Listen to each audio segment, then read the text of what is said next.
Hello, good morning. Tayo ngayon sa samahan namin si Kuya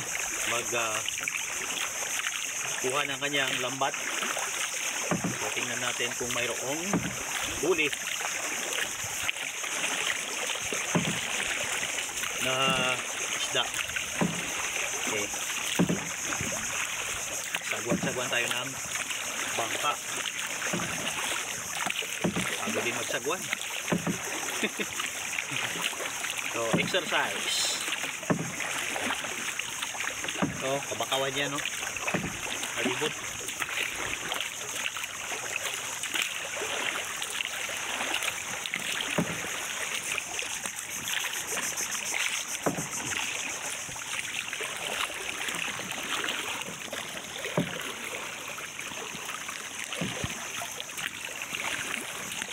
Ayun, kuya.